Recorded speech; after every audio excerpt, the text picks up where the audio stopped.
El ecofeminismo tiene un fundamento muy sencillo, que es poner en diálogo las preocupaciones del movimiento feminista con las del movimiento ecologista, como indica su propio nombre, ¿no? Y el fundamento está básicamente en hacernos la pregunta de qué depende la vida humana, qué es lo que nos sostiene con vida. Cuando nos hacemos esa pregunta, nos damos cuenta de que los seres humanos dependemos de la naturaleza. Todo lo que obtenemos para estar vivos y vivas viene de la naturaleza y, por tanto, necesitamos cuidarla y ajustarnos a sus límites básicamente para que nuestra vida pueda existir. Pero los seres humanos también vivimos encarnados en un cuerpo que es vulnerable, que es finito, que necesita cuidados desde que nacemos hasta que morimos, sobre todo en algunos momentos como es la primera infancia, la vejez, los momentos de enfermedad o toda la vida, en el caso de algunas personas, diversas funcionales, ¿no? Reconocer que somos seres ecodependientes y que somos seres interdependientes unos de otros nos lleva a decir que para poder existir, para poder tener vidas decentes, necesitamos construir sociedades, políticas y culturas que pongan la vida en el centro, es decir, que tengan como principal prioridad el mantenimiento de condiciones de vida adecuadas, dignas y decentes para todas las personas, ¿no? ¿En qué medida esto contribuye a generar una cultura de paz? Bueno, desde nuestro punto de vista es absolutamente fundamental porque estamos viviendo un momento de verdadera guerra contra la vida. Vivimos un momento de guerra contra la vida porque las políticas y las economías dominantes viven de espaldas y en contraposición al funcionamiento de nuestro planeta y a sus límites, pero viven también de espaldas y en contraposición a los cuidados que necesitan las personas. Tanto el planeta, la naturaleza y sus procesos, como los cuidados de los que depende la vida humana, no son tenidos en cuenta dentro de nuestras economías, aunque son explotados. Y eso termina generando, digamos, una crisis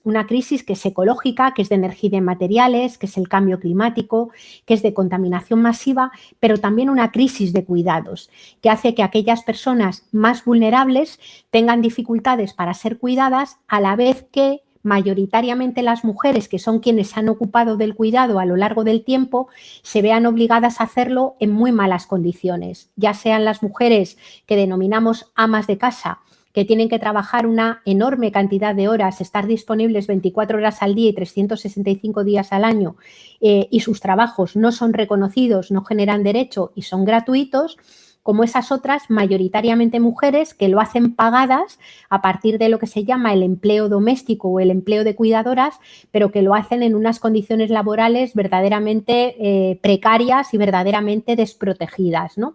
Por tanto, poner en el centro la ecodependencia, poner en el centro la interdependencia, poner en el centro esta cultura ecofeminista nos puede ayudar a configurar una forma de organizar la existencia que haga las paces con la tierra y que también nos permita hacer las paces entre las personas.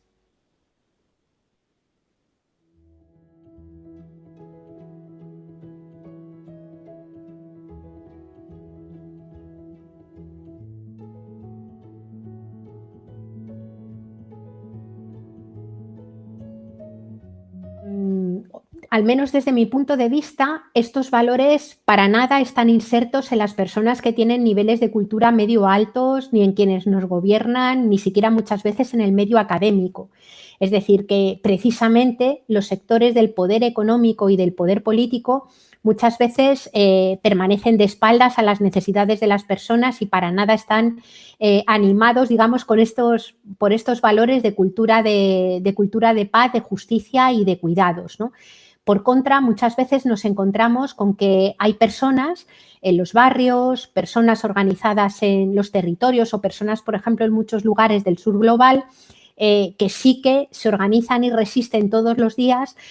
intentando colocar esta vida en el centro, ¿no? Por tanto, creo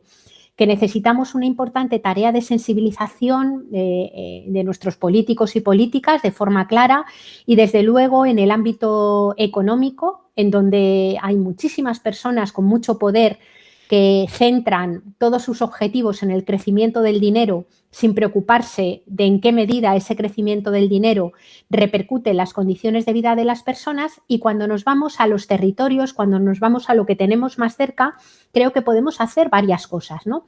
En primer lugar, abordar procesos de pedagogía social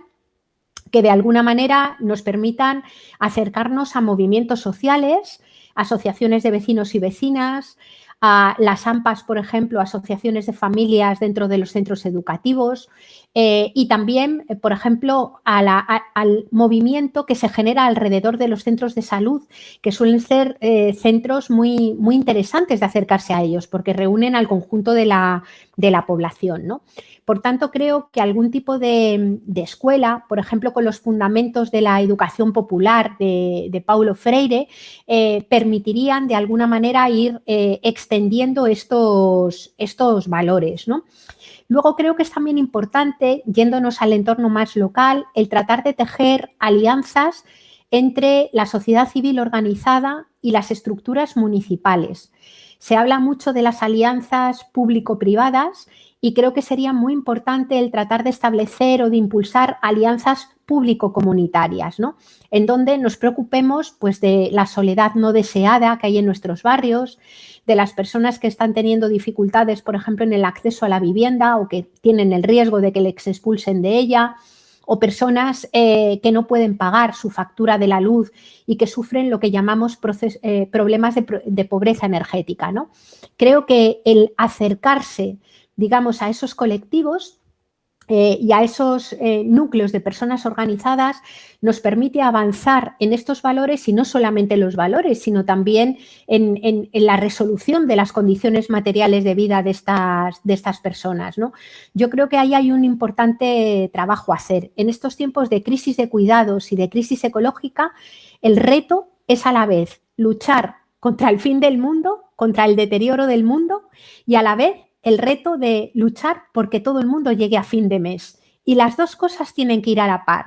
Si perdemos una de ellas, podemos caer en el riesgo de una economía verde que no resuelva las necesidades de la mayor parte de la gente y que sea injusta. Y si nos centramos solamente en la otra, corremos el riesgo de que nuestro planeta se siga deteriorando y termine generando más pobreza, ¿no? Por tanto, ese proceso de educación popular en todo el tejido organizado es clave. Hemos visto, por ejemplo, durante la pandemia, la cantidad de personas que se han articulado en organizaciones de base autogestionadas que han dado un paso al frente para ocuparse de aquellas personas pues, que no podían salir a la calle, no podían hacer la compra o tenían dificultades pues, para desde tener dispositivos electrónicos para que los hijos e hijas estudiaran hasta